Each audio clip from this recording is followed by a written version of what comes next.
Uh, First, I'd like to thank for the invitation for the festival. I'm really, really honored to be here.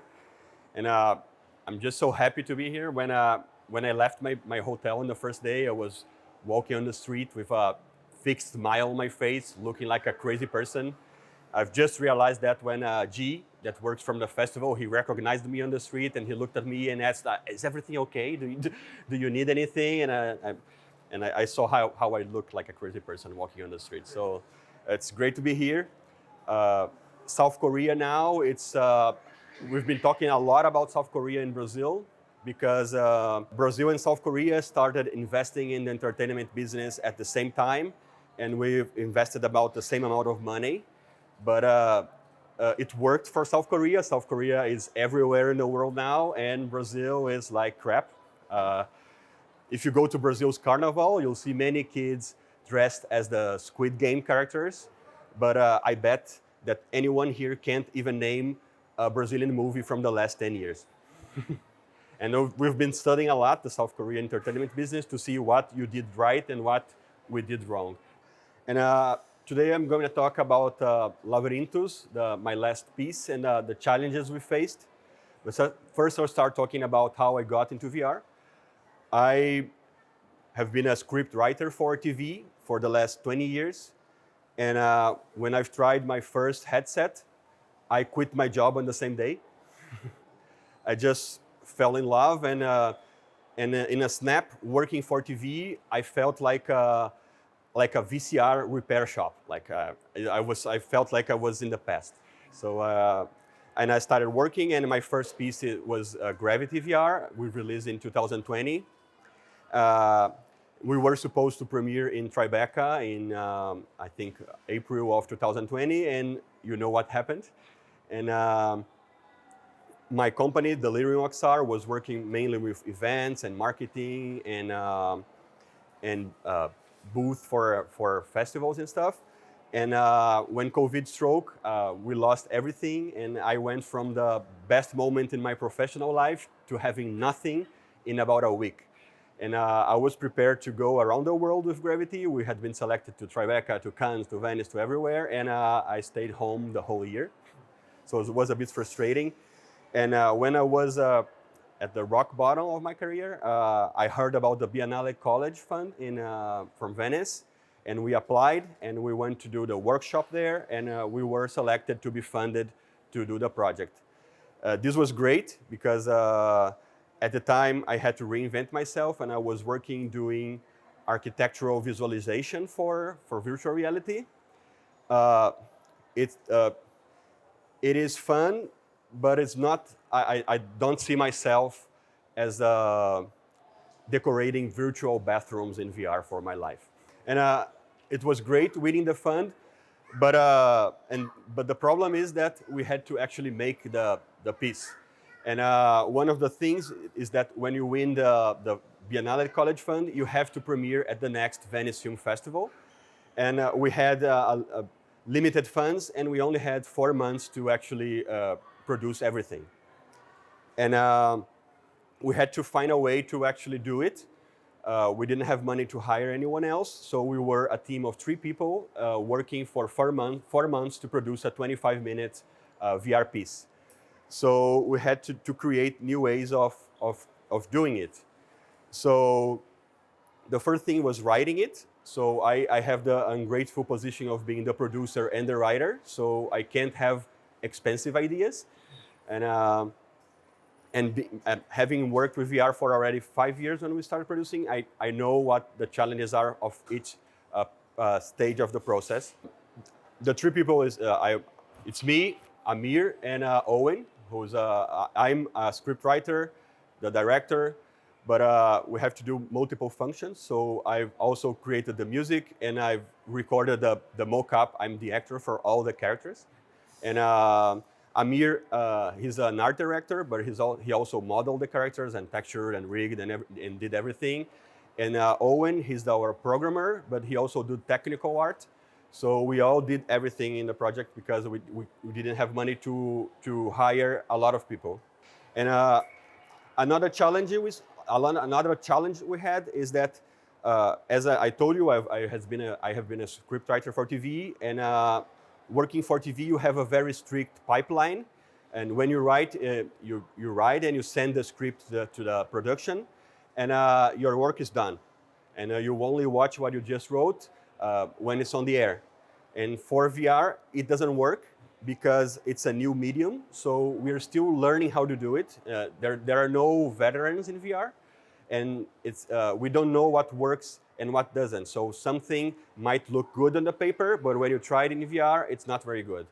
And TV, we've been watching it since we were little kids, so we know how the language works. So when you read a script made for TV, you know what works and what doesn't. And for VR, it's completely the opposite. So we had to create a new way of producing it in a way that we could change the work as we were doing it. In a regular pipeline, you would write the script, and then you would model the characters and the environment, and then you would record the audio, and then you will make the music, and everything is done. But we did it in a completely different way, as everything was running in parallel. So we were writing as we were modeling, as we were animating, as we were creating the music at the same time, and everything was ready at the end at the same time. So, and this was really good because our first version of the script that we wrote, it was really a dark version, and it had no humor. It was really deep and dark. And when we recorded it for the first time and we watched it, it didn't work because the characters are really cartoony. So it really felt like the Muppets reading Shakespeare. So it wasn't working. So I had to stop and rewrite it as a lighter version. As I was saying, and besides that, we had the terrible idea of trying to do it for the Oculus Quest. It was our first project for the Oculus Quest, and we weren't aware of the challenges of producing something that has to work in a hardware that is basically a cell phone strapped to your face. I think it took most of the time of the production. It was trying to make it work for the Quest and not trying to write it. Another challenge we had was how to create the levels in a way that they would that it would be possible to walk in the whole experience in a 2x2 space. We were first planning to do in a 3x3 space, and then we learned that Oculus has a limitation that the minimum play space has to be 2x2. So we had to adapt everything to a smaller play area, and that was great because if we were actually doing it by 3x3 space, I wouldn't even have a place to try it at my home. So it was actually a good thing. I'd like to show some of the first concepts and the storyboard. We had a few challenges doing the storyboard. These are the characters. This is Cora and the Minotaur. I don't know if you know about the story. The story takes place at the Labyrinth of Crete and tells a tale about the relationship between the Minotaur and his next meal. It's a girl named Cora. But what's different of Cora is that she was raised to be fed to the Minotaur. So she actually wants to be eaten. She's not like a victim that is afraid of him. That's the best moment of her life. She was raised to do that. So she's happy to be eaten by the Minotaur. But the Minotaur finds out she has just got into the maze, and she probably is close to the exit, and he sees in her a way to escape the maze. And the Minotaur, you see, he's really skinny and weak. And that was Amir's idea. He was thinking like the Minotaur, according to the legend, he was fed only 14 humans a year. So it is not possible to be eating so little and be strong and big as it is usually portrayed. So our Minotaur is really thin and pathetic. And here are the first concepts.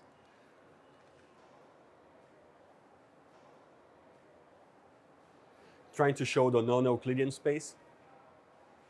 Here's a more developed concept. These concepts, we've created them for the pitch at the Biennale College, was before actually started producing. And this is how we created the storyboard. We have to develop a new way of storyboarding in VR because we don't have just the screen. We have the full surroundings. And the way we create it is we draw the 2x2 space. And we had to create the portals for the non-Euclidean space. I think I haven't mentioned here before, but the piece takes place in a labyrinth, and to follow the story, you have to walk around the labyrinth following the characters. And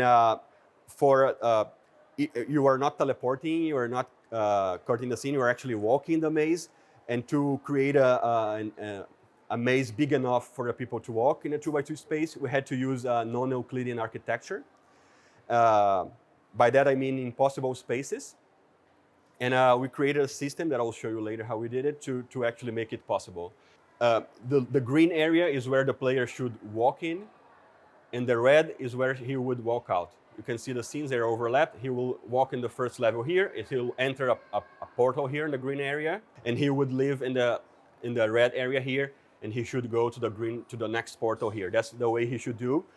Another challenge we had is that for technical limitations, the player could never look at two portals at the same time. So this was a puzzle we had to solve to create a way that the player would never be in a position where he could see two portals at the same time. For the whole experience, we had to create about 40 levels. I won't go through all of them, but I can show how all the levels really fast here. If any of you have tried the experience, you might recognize some of them. Some are about a bit changed.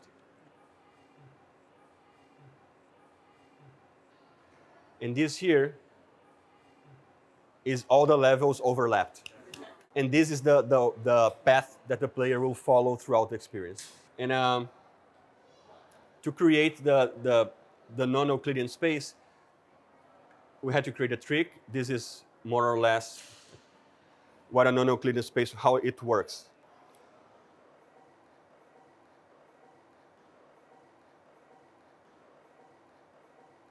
So at the time it was still a 3x3, and that's the way the player just did that right now, and he felt like he was walking in a different area. And the technology to create that, as I told you, the levels, they were overlapping. So you can see the 4 levels, they are all over the other, and the portals, they overlap, so you walk from one to the other. And to create that, we used a tool that I was using for architectural visualization.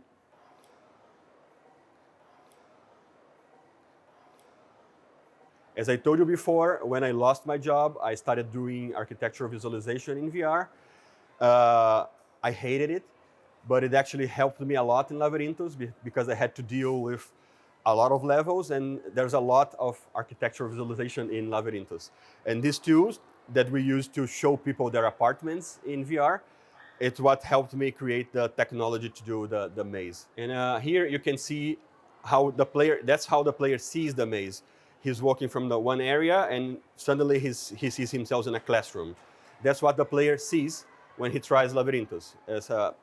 I don't know if it is clear that that's an impossible space by the video.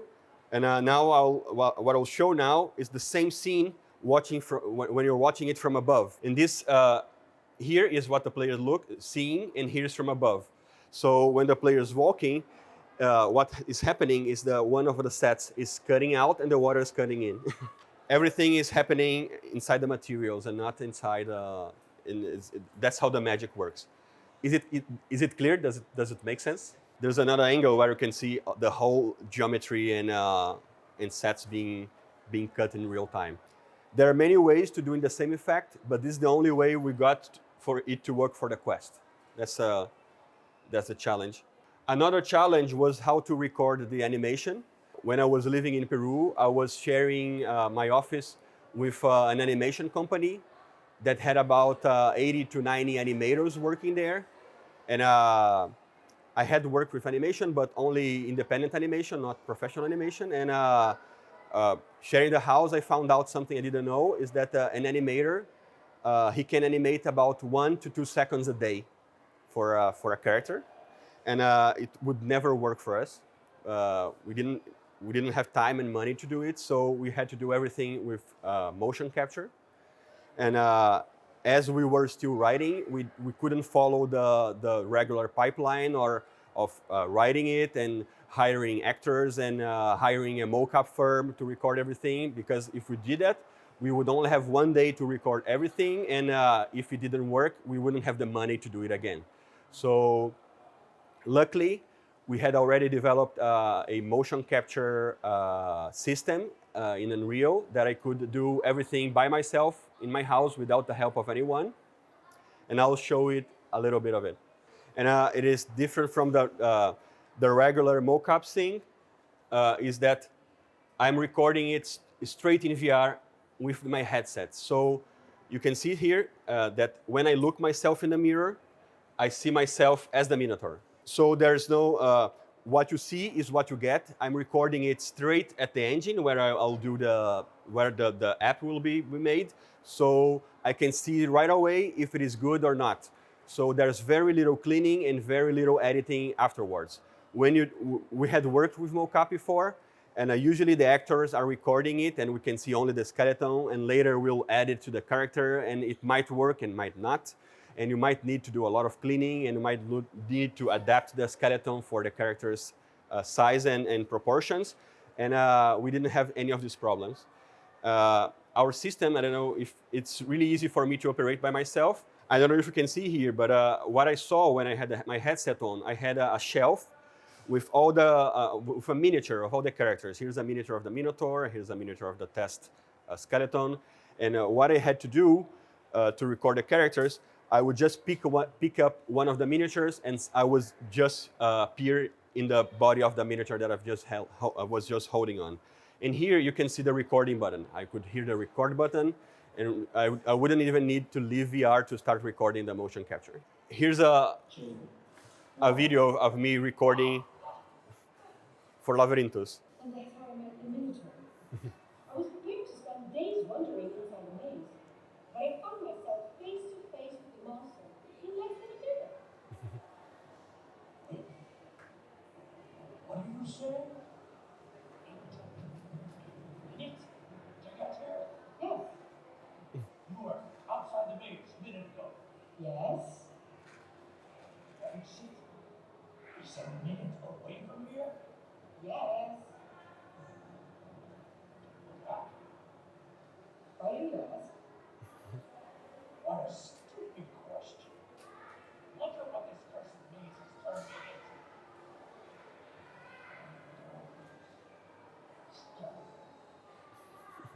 What is good is that I saw myself at the environment of the experience, so I could know where I should walk and where I shouldn't walk, and I could interact with the props.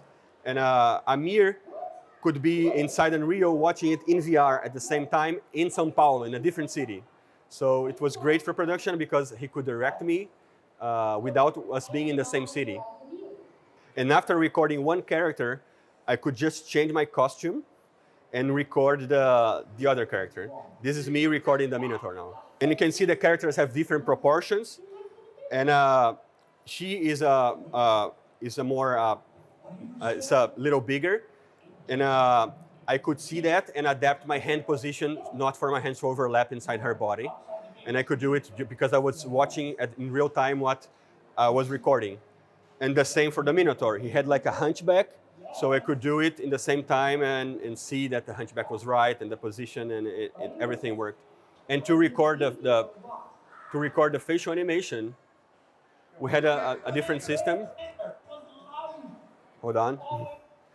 We created we created 4 expressions for each character. It was happy, sad, surprised, and angry. And we created a way that by moving the mouse, you can see my cursor here, to the right on the screen, it would get sad. To the left, it would get happy. To the up, it would get angry. And down, it would get surprised. And in between, the expressions would be like blended. So with these 4 expressions, we could create a whole bunch of faces for the character.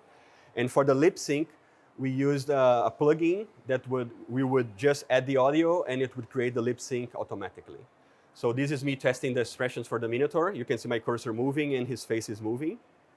I was prepared to spend days wandering inside the maze, but I found myself face to face with the monster in less than a minute. And you can see it's made automatically, but it's good enough, especially if the character is small and not in your face. Yes. Animating we had over an hour of animation throughout because we had 2 characters. The Lavrynthos takes 25 minutes, and we have 2 characters that are always on the scene. And we had scenes with 8 characters. So if you have a minute with 8 characters, it's 8 minutes of animation. So it would be impossible to do it by hand in 4 months, and with the budget we had. That's the same system we've used for Gravity. You can see the characters here. I don't know if you've tried the experience. We released in 2020. And this is me recording the characters for Gravity using the same system. You can see I could see my limits and I could see the other characters. And that's how I created the zero gravity effect. To create the music, we also had to do something different than the usual pipeline. We usually have to hire a musician to create the soundtrack, but we couldn't afford it because of the time and because for me, music is one of I start with the music and the music inspired me to write the scenes. So music is at the beginning of the process and not at the end for me. I know it makes no sense production-wise, but for us, we had to do this way.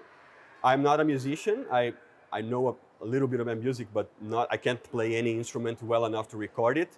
So the way we managed to do it was by going to sound banks where you could download the music in layers, where you could separate the instruments from the music you download. So you could mix and match. You could get the drum from one music and use the bass line from the other music and the leads from another music, and we could change the tone and create your own music as you would like a Lego, assembling a Lego piece. You are assembling music using pieces of lots of musics. And usually music from sound banks, they are really bad, really tacky. For example, I'll show you here. It's too much. You have the drums and the reverb, and you have a choir. You never use it anywhere because it's like music from.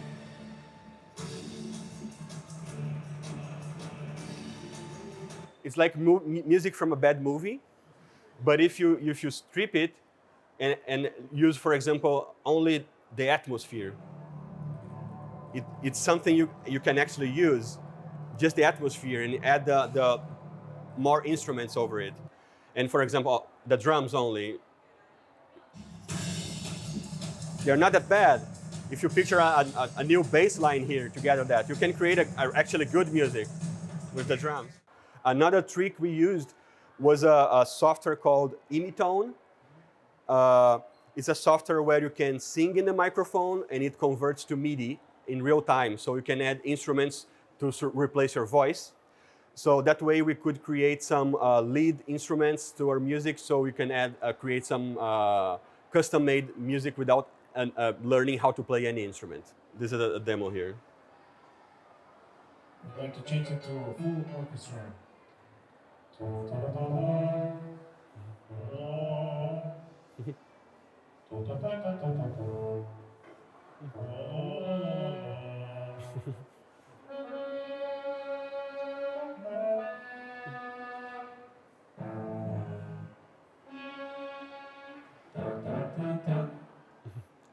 So it's what I would do was I would watch the scenes with the headset and hum at the same time what I was feeling. So that's how I created the music. It's a fast way, and it would take only 1 hour or less to create a full music for the scenes. I think I might have covered everything. I don't know if you have any questions.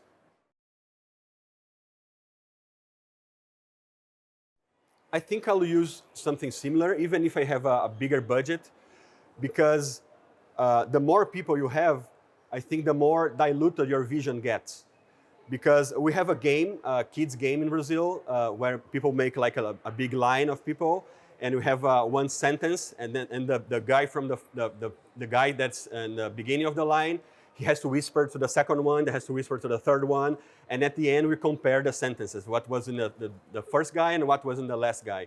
And I think when you have a really big team, that's what happens, because you have a vision and you talk to the producer, and the producer talks to the musician, and the musician talks to the other musicians that are recording it. And at the end, what you had in your mind has been interpreted by many people.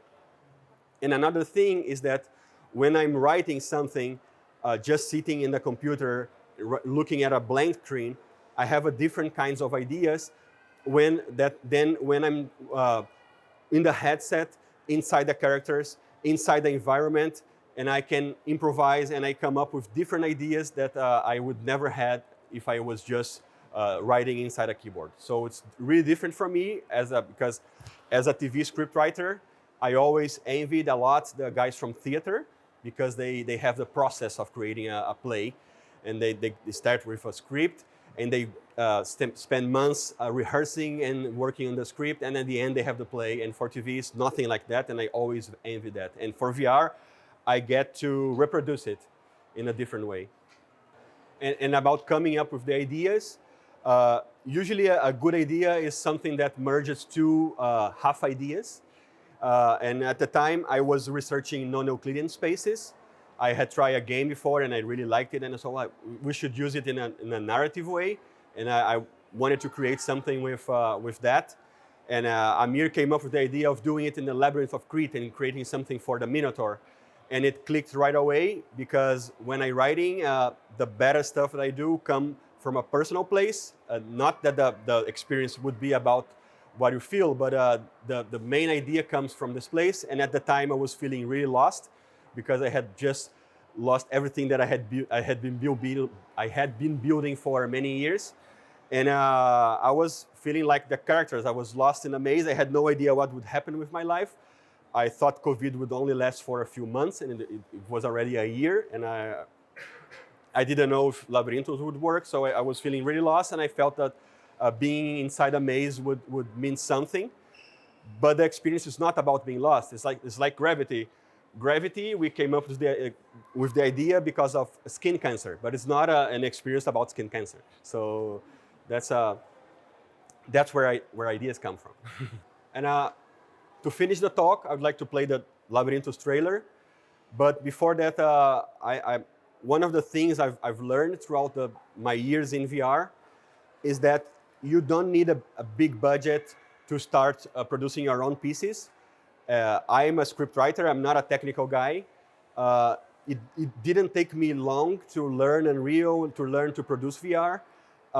Things have evolved a lot in the last 3-4 years. Before, you had to be an engineer to create a piece like that. And today is not the case. You had to be, one person would never be able to learn everything required to model, to texture, and to rig a character. And today, rigging a character is just pressing one button. And modeling, you can do it in VR as you were modeling clay. And it's something that has evolved a lot and allowed people with creative abilities to master the technical challenges of creating a software. So I've been going to many festivals, and I see a lot of people pitching projects with $1 million budgets. And I see it, and I feel that it's something that could be done without anything, by yourselves in your free time. And I've seen people with their projects for years trying to fund it before producing it. And I think that's not what you need today. I think if you think of different ways of producing it, you're able to achieve it. Now I'll play the trailer too.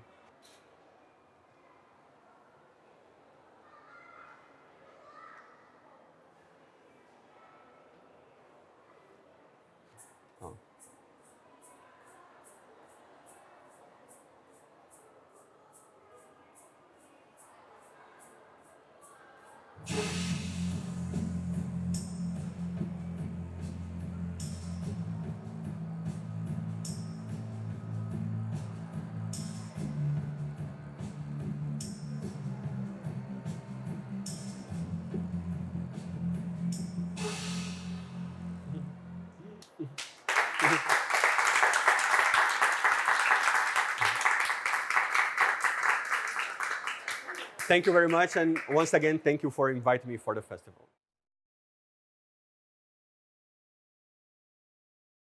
Yeah, the technology came first, and it's crazy. It's not how it should be, but how it was. So it's, yeah, exactly.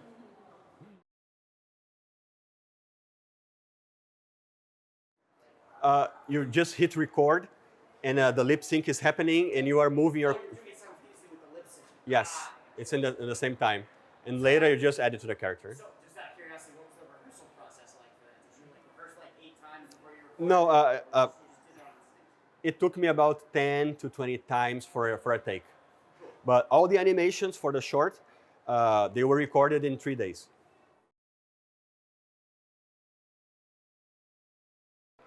Me and Amir is also the writer and director. We wrote everything together. As I said, I was working with, I had the idea of doing something with non-Euclidean spaces. Amir came up with the idea of the labyrinth. I came up with the character that has been raised to feed the Minotaur, and he came up with the idea of the Minotaur being really skinny and pathetic. And we keep bouncing ideas back and forth. And Owen, he's our technical lead, but he also graduated in cinema, and so he knows script and story. So after we had our ideas, we would pitch him, and he would tell us what he thought about it, what worked and what not, and he would give us notes, and we'd adapt his notes to our story. Thank you.